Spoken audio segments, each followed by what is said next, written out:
Hello, good morning. So, excuse my not being here yesterday, and excuse my voice. I am recovering from being sick.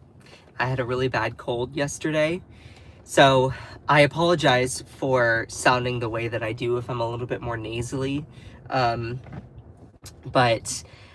I'm feeling much better today, so I wanted to make sure and bring this to you. So, we're going to talk about several different things, but we're going to mainly be discussing two different topics. The first is the name on everyone's lips right now, if you're in politics, the name Zohran Mandani. And personally, love that guy. Okay, he is so he has a long future ahead in the political sphere.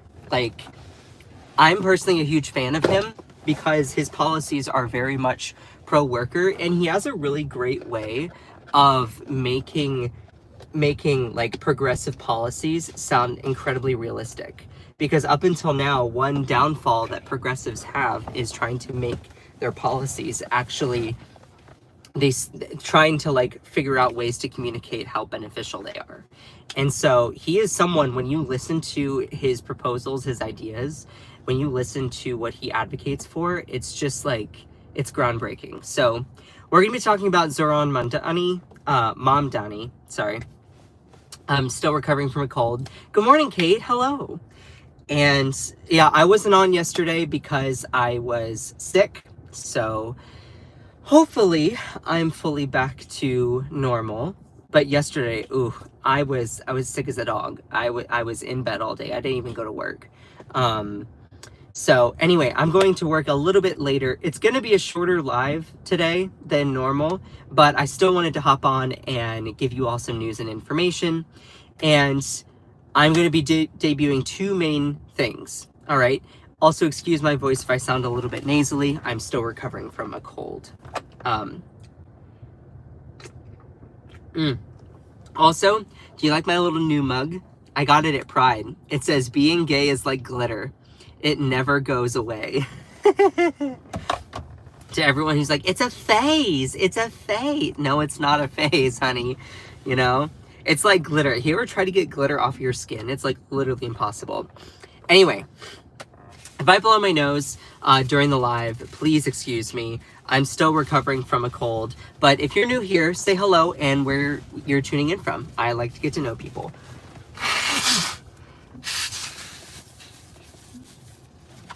So we're going to discuss two main topics today. And I'm actually going to leave it up to you all in the chat to then vote. I'm not going to do like a formal poll or anything. Do you want me to give an update about Iran and the update with the nuclear strikes, the enriched uranium? Is it destroyed? Is it not destroyed? Do you all want me to give you an update foreign policy-wise about what's been happening in the world? Or do we want to go ahead and start off first with Zohran Mandani? I can do either one. If you want me to do the story regarding foreign policy Iran first, just type foreign policy or Iran in the chat. Or if you want me to do the story with Zohran Mandani or New York primary, put that in the chat. Whichever one I see more of, I'm gonna go with. And if no one responds, then I'm just gonna be like, okay, well, that's fun. Sometimes whenever I say, hey, chat, share what you think, it's like all of a sudden I get crickets, and I'm like, okay, I see two votes for Zohran. I'll give it like 30 seconds before I officially decide. You're basically teaching me something new. Okay. Well, hello, Stranger Fruit. How's it going? That's a fun name. It's actually, I didn't get this from that vendor, but there was a vendor at Pride. I live in Raleigh, North Carolina. There was a vendor at Pride, and the name of the company is called Vicious Fruit. And I was like, oh my God, love that name. So, but it wasn't the one that I got this from. So,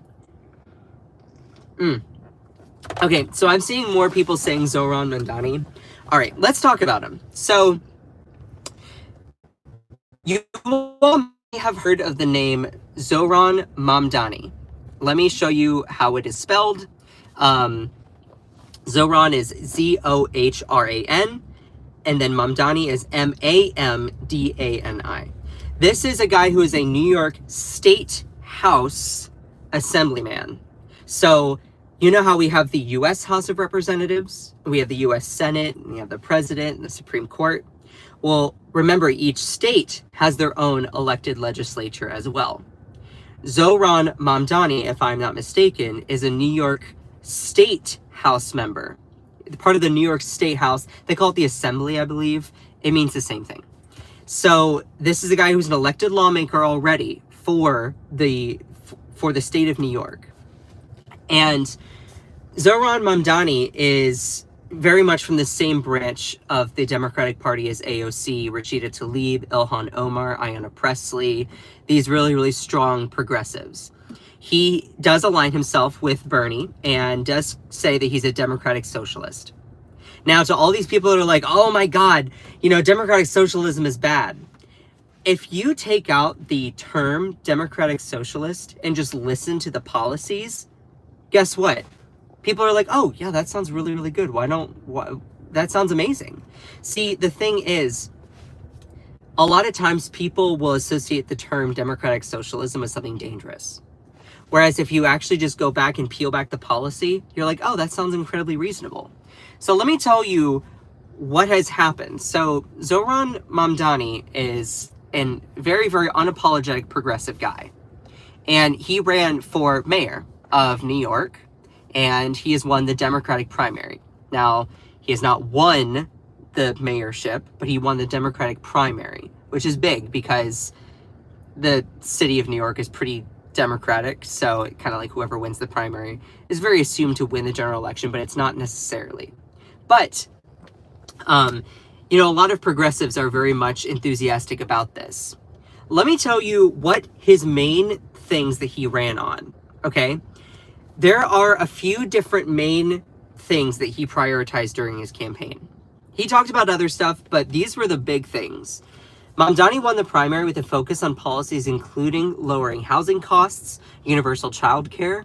He ran a campaign based on affordability, is really what he did. He's a 33-year-old, and he is a millennial. He's very working class. While he was a New York State Assemblyman, I believed he actually debuted this pilot for like a free bus program that was paid for through partially taxing wealthy people. And it was super, super successful because ridership went up, but then violence against the bus drivers from riders actually went down because more people were able to, get places they needed to be. And I encourage that if you haven't listened to interviews by Zohran, you should go and check out. He had a really good interview with The Breakfast Club and Charlemagne the God. He was on Stephen Colbert's show as well. He's been on a couple other ones, but if you listen to the way he explains his policies, it sounds really, really good in my view. But some of the main things that he ran on including many things. He wants to do these policies by taxing the wealthy, just as a little precondition. So the main 4 things or so that he ran on was childcare and education.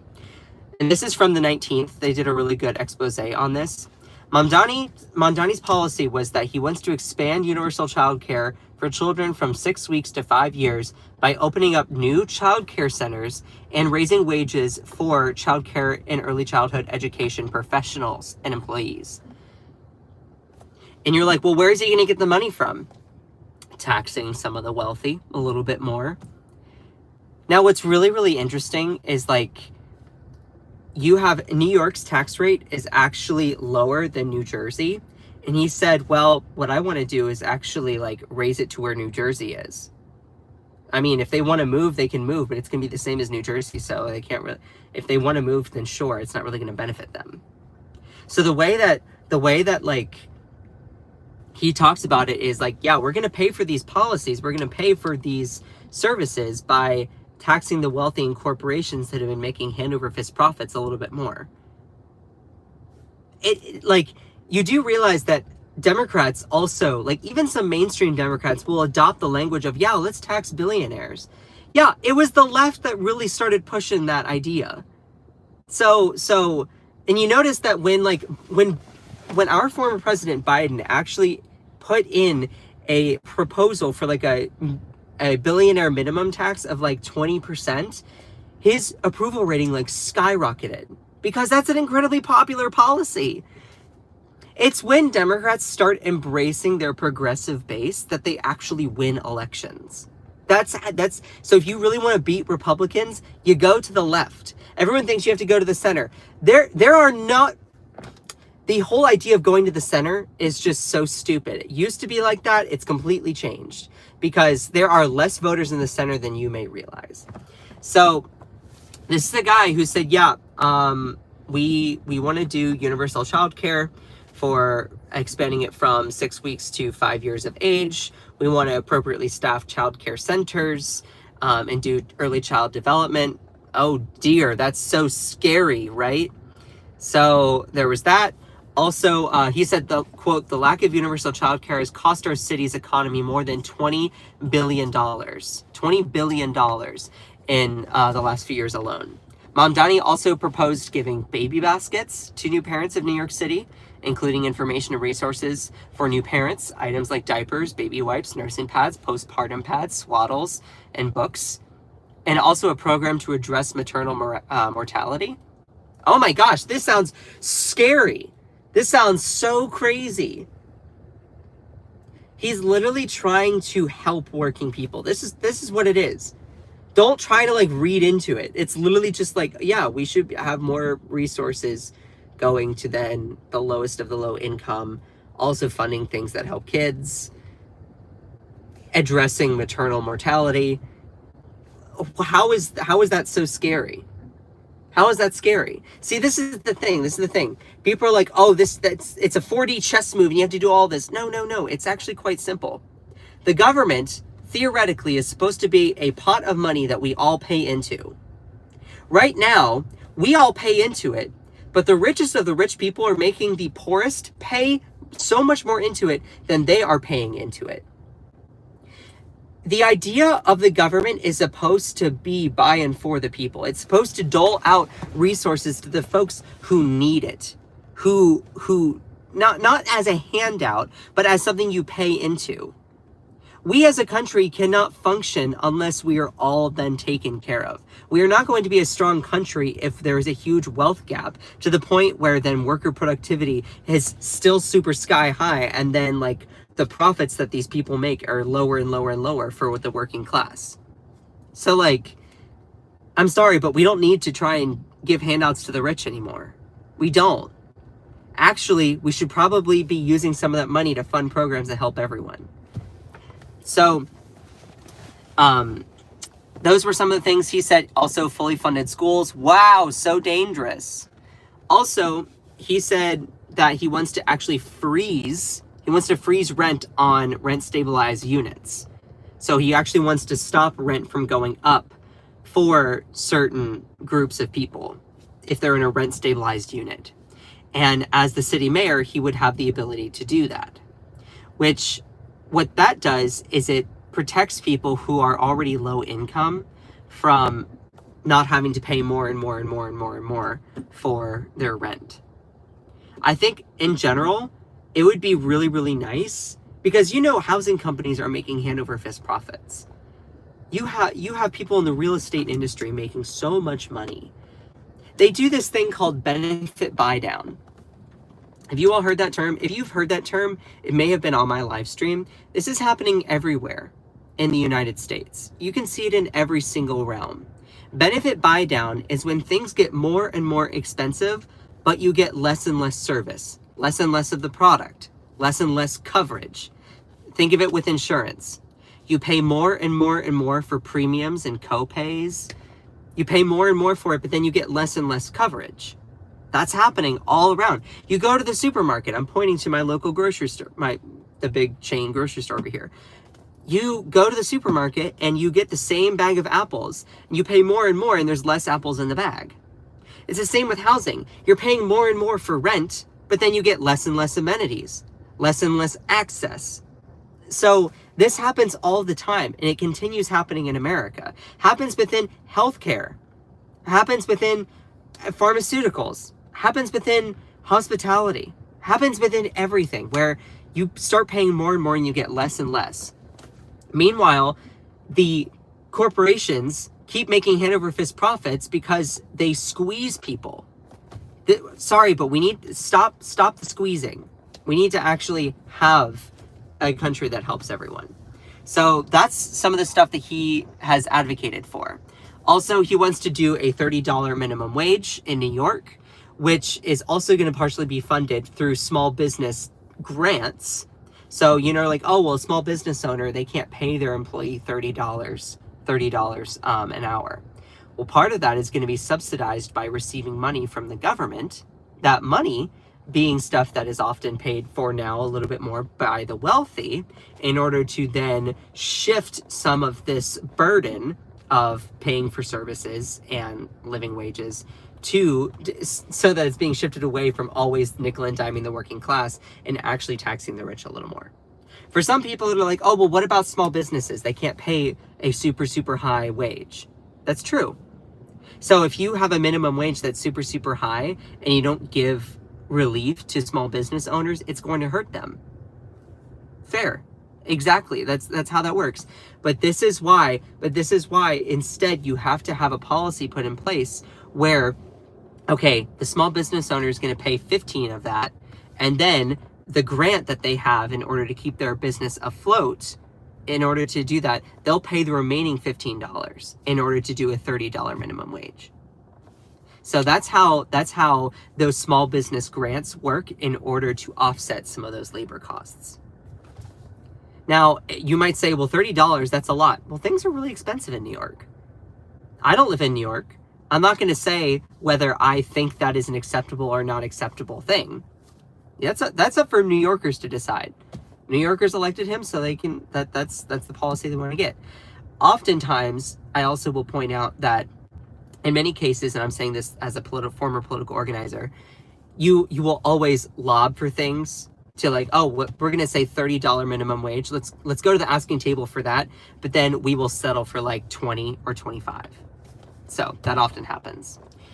So those are the scary, scary policies that Zohran Mandani, who is the Democratic nominee for mayor in New York, have proposed. He wants to literally fund childcare centers, build new ones, build more housing, tax the wealthy. He wants to do, he eventually, like, what was it? Yeah, he wants to freeze rent on rent stabilized units. He wants to also address maternal mortality, raise the minimum wage. Like, geez, this is scary stuff. Now, right-wingers, and there's also some centrist Democratic establishment liberals that are freaking out. They're like, oh my God, our rapist friend did not win. Oh dear Lord. First off, Cuomo should not have even been in the primary. He should not have. Okay, this is a guy, like, it's really, really, in my view, it's really, really sad that the Democratic establishment were like, yeah, you know, if they want to be taken seriously around all concerns of women who have come forward talking about sexual harassment in the workplace, and they all decided to endorse Andrew Cuomo. See, that gives fodder for the right wing to then criticize us, saying that we're not serious when it comes to these sorts of allegations. Like, it's when Democrats start acting like Republicans that they lose. Now, of course, MAGA is so scared. These far right-wing people are so scared, they're not even hiding. They're saying the quiet parts out loud. So, Marjorie Taylor Greene, who, by the way, if you were on my live show, I gave credit to her. I gave credit to her literally on Tuesday. Yeah, I gave credit to her on Tuesday for something. I'm just like, yeah, you know, she's not wrong there. Remember that? Well, she's gone back to being even crazier again, okay? This is what she posted out. So, Zohran Mandani, if you had not learned, Zohran Mandani is Muslim. He is a brown guy. Also low-key a DILF, okay? I would take that man. I would take that man. And I don't know what his religious background is, but Marjorie Taylor Greene was not shy in offering up a full plate of racism. Someone said you're so full of hate and you can't see it. How can someone who's literally about to call out hate be so full of hate? Like, explain that to me. Here's the thing. I do hate something. I hate the idea that people hate things. So you're like, wait, what? I hate that hate exists. And you're like, well, wait a minute, what? So it's same thing with tolerance. I am not going to tolerate intolerance. I'm not going to tolerate people who are intolerant of others. So I'm not going to tolerate when someone is racist, sexist, homophobic, transphobic, discriminatory, using prejudice against someone based on their identity alone. The same way that I'm not going to be hateful of someone. It undermines the whole idea. I don't want to hate anyone. It's just funny how people think that me calling out prejudice means that I'm hateful. I'm like, that's so weird. Anyway, but this is Marjorie Taylor Greene. She posted this very shortly after Zohran Mandani won. And it's like, okay, not even, you know, you're just not even trying to like say it. You're just saying it out loud. You're not even trying to hide it. APAC Tracker responded with this, and it's like, this hits hard. It's very fair. Of course, Benny Johnson, who is a far right-wing person, is like, oh my God, look, mass migration is killing America, just like in Europe. It's a foreign-born radical Muslim socialist. Now, again, I don't know if he was born or not born in the United States. Honestly, I could not care less. Okay? I could not care less where he was born, or what his ethnicity is, or what his religious beliefs are. This is a guy who said, you know what? I want to put a freeze on rent. I want to put a freeze on rent for rent-stabilized units so that working class people don't have to pay hand over fist for their rent. I want to fully fund education. I want to give baby baskets and support items like diapers, baby wipes, nursing pads, postpartum swaddles, and books to newborns. I want to fully fund child care centers and also pay staff a higher wage. This is the thing. I could not care less about his ethnicity or his religion or his skin color. I could not care less where he was born. This is the kind of stuff that white supremacists and like these far right-wing people obsess about. I could not care less. He is an American, whether you like it or not, and he's proposing policies that a lot of people are like, yeah, cool. I mean, unless if you want to use and allow your racism to color your own view, it's like, okay, then you're a racist. Don't get angry if I call you a racist. Like, that's the thing. There's so many crazy people in this chat here. Hold on a second. Let me just turn this on. Also, here's the thing. There's so much hate in this chat too. Calm down. You don't have to fear him. You don't have to do any of those things. Like, look at his policies. Listen to the way that he speaks. Listen to what he's advocating for. Are you really that much of a simp for the rich? Like, oh, oh no, the rich aren't going to get even richer under me. Dude. It's about collectivism. It's about helping everyone. Okay? Not everything is always about simping for the rich. So, I mean, these racist attacks they get even worse. Charlie Kirk is one of the biggest ones right here.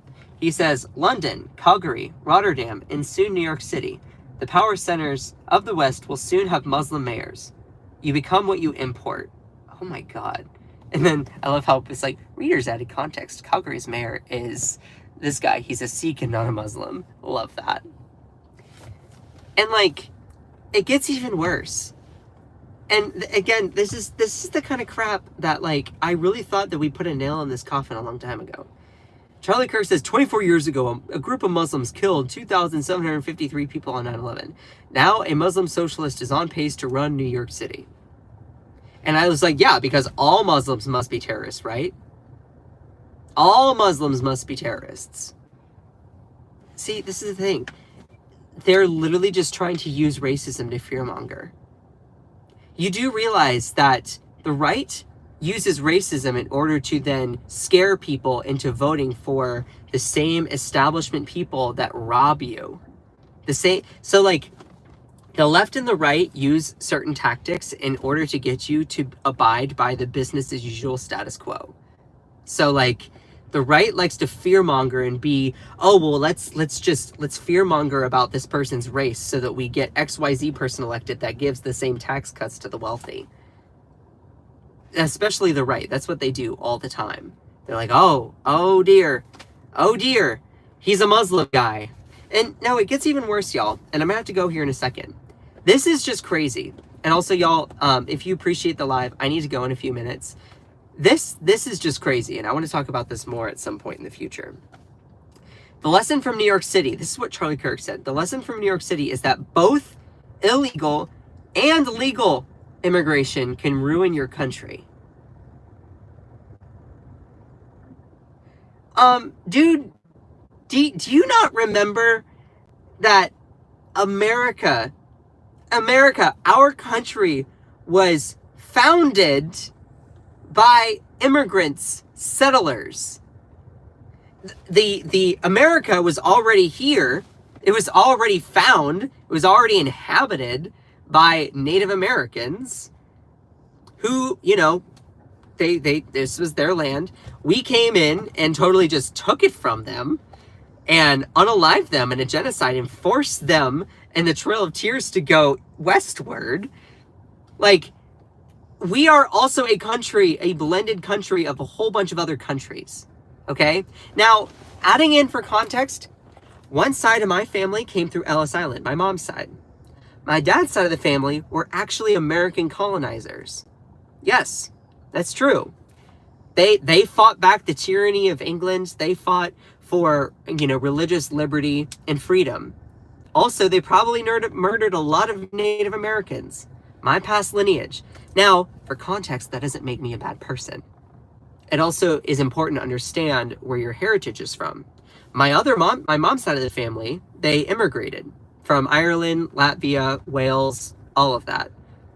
So, putting all of that in context, we are a country of a blended group of all these different groups. For you to then be like, oh my gosh, you know, it's ruining our country. Our country was literally founded on immigration. All white people in this country have an immigration story. Whether you were a colonizer or whether you were an immigrant through Ellis Island or elsewhere.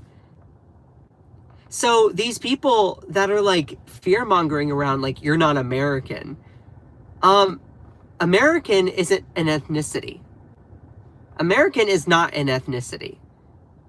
America is a melting pot of a whole bunch of different people and cultures, founded on the idea that there's one person, one vote, that we are a country that governs ourselves through a collective good through our democracy.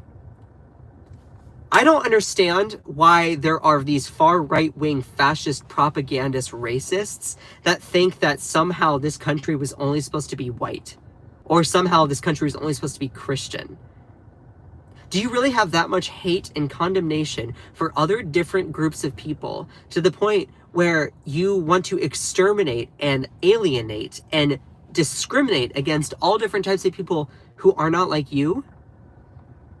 And you expect us to believe that you are not evil in that sense. Listen, I don't hate anyone. I'm going to call out the hate when I see it. And there's a lot of hate coming from people like Charlie Kirk. I mean, why can't you all see this is the thing. Why can't people like this just embrace positive change? Zohran Mandani wants to literally Zohran Mandani would probably, if you had a newborn, he would be one of the people that is like, oh well, here you go. Here's your new baby crib. See, this is the thing. We don't want special treatment. We want equality and equity. We want policy that helps everyone. Thank you, global citizen. I appreciate you. Aw. It's crazy how much this racism, it's like, dude, calm down. Like, calm down. This really gets to the core of, like, these far right, this is where those woke, crazy liberals talk about white supremacy. It very much exists within a certain realm of America. And I understand that we're still doing a lot of unlearning. You know, like, we're still doing a lot of unlearning about how to not just embrace diversity and embrace tolerance, but also, like, celebrate our differences, but also recognize what brings us together. And it's just seeing stuff like this as a response. Notice how it's not even about critiquing policy. I could probably find things that I disagree with Zohran Mandani about in regards to policy. I mean, it's possible. I can't say for certain. But instead of resorting to childish racist name calling and fear mongering, how about you actually, like, critique them on the policy of being policy? And these are the same people who are like, I just want a race-blind country. I just want us to, like, you know, be a colorblind country. It's like, they're the same people who also are then blatantly racist. So it's the scary enemy from within. Yeah, right. Anyway, I need to get to work. I'm going to be running a little bit late, but so we've gone from deporting MS-13 criminals to now saying that immigration is bad. Right. I think the issue here is just blatant racism. So should we revoke your grandparents' green card? Oof. Does the immigration ruins America only rule after your family gets through the gate? Yeah, no, 100%. 100%. So anyway, I appreciate every single one of you. I need to skedaddle. Shout out to my amazing moderators. If this is the first time that you saw the channel, please make sure to smash that subscribe button. Excuse my voice. I still am recovering from a cold. I appreciate every single one of you. I love each and every single one of you, even if you hate me, okay? Because I don't hate anyone. If you want to call me names, okay. I just hope that you get some mental help. Anyway, so, oh, thank you, Cantisa, you're awesome. So anyway, love you all so much. Shout out to my amazing moderators. Aw, thank you. The Joker is wild. Oh, that's cute. Ellie, Akicha, you're awesome. Kate, Cherie, Jenny, Joanna Tech, Ellie. Lisa, I could not do any of this without you all. So anyway, just remember that you are beautiful, you are loved, you are valid, you are strong, and you are fierce. Don't let anyone or anything ever dim your shine. I love all of you so much. Bye!